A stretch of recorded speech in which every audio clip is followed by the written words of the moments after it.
Kikalo cha nzama ya mbunge ya Malelu na ukuiku muthanyani wa umuthi nikivindukie na kutwika cha mwikanisyo wa ndeto na mithimbano ya kiuteti katikati wa amemba ma nzama na indi isio nthesi methoni ma mwandiki mutinika muveani wa Malelu na ulani Joseph Mbugua kavindani kala muyumbe wa Matungulu Stephen Mule ukwenda kumanya niki Lelu wa kuma atala kuthinga likoni sia thika kwisila Oldonyo Sabuk ovikie kwithiwa uikwa manaindi muyumbe wa Matungulu Stephen Mule na ula vikitembe wa nzama no vikie kwithiwa ayenda kumana mausungio niki kana mausungio kuma kwa movea wa Malelu na nuthingilele enendi mayelite kuvathulwa mauthukumini ma serikali.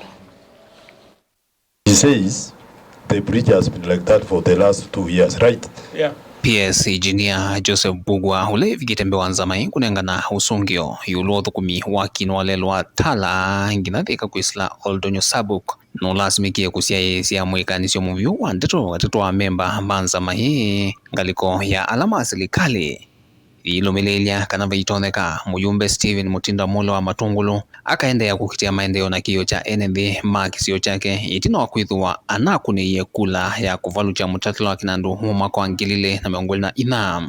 With the collapse of the finance bill, which are of course Honorable Mule opposed, Chair, it's my right to oppose. It's okay, I have not objected to that.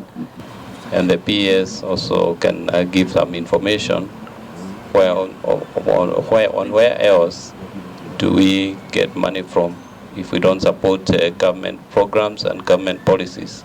Anything that happens in this country provides an opportunity for Kenyans to learn from. So the consequences of the finance bill being withdrawn and the fact that even the honorable member himself from Matungulu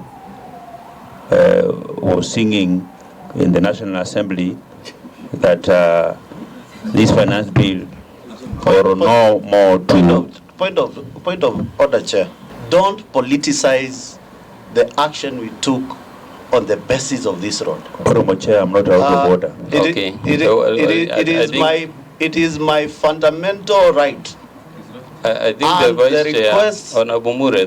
No, but Chair, I think, no. The way you are putting it is you are diverting the whole thing into a political scene. No, what you are doing is wrong. This is not a political rally. This is a lesson to Kenyans and to the Member of Parliament himself that today, as we speak here, there is no fund to construct this road. And I think let this road remain the way it is. Let the people of Matungulu suffer until the time Kenyans will know that the government will get money to build roads going forward. This is my humble submission. We have given you an opportunity to appear before the committee and you need to be orderly. I think what is in front of us is an issue by a honorable member for this honorable committee. We don't have to backtrack and discuss issues that were canvassed on the floor of the House. The finance bill is no longer with us, and it is within his right to vote wherever he wishes. We want a response from the executive, and in this response I've not seen anything written finance bill. I've not seen any withdrawal of finance bill in any way. So even if we may have those opinions and inferences, we keep them to ourselves.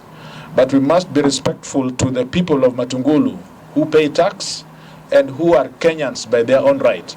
And also the Member of Parliament who has asked this question, he has his right to ask it. Very good. I think we move away from the matters finance bill, and I think we've already expressed ourselves on that matter. Mule ni uelezi nzamai undu kisomo ukui utandithia umwana sekta ingi siende kukwama edino wakiao cha Oldonyo Sabuk kwanangwa ni mbua nene ile na uye vala walumelelia uthukumi muveani wa kera lelu ni wa tala nginathika uende kwikusia miaka mwanza kuma waambiwa ni serikali.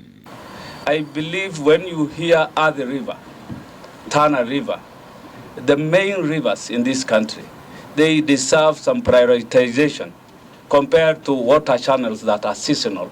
that occasionally disrupt our motorability. For me, I believe this road deserves serious attention of this committee and the ministry. We are dealing with flooding associated with Athi River. Honorable PS, when are you availing money for Matunguru? The issue is the liquidity. Once we receive the liquidity, this is a priority to us. So, Honorable Mure, are you satisfied with the temporary works? Chair, I was on site with the public last week, and I can assure you there is still more to be done, because one, the risk of the kids crossing over the bridge, because the entire rail is gone. It is quite there. 2019 there was no rejected finance bill. 2020 there was no rejected finance bill. 2021 the same. 2022 the same. I want to urge this committee to set politics aside and do infrastructure for this country and make sure that we oversight the ministry to do the right thing. Once we get resources, however small they are, we'll do vented drift on either side of the narrow bridge to ensure that kids can still move across the bridge when the waters are slightly high. We commit ourselves to the honorable member that will work with you to ensure that the people of your community do not suffer. Vilengi wa mauvo kumava musini wa Ilovi. Nye nito Benjamin Mwakam.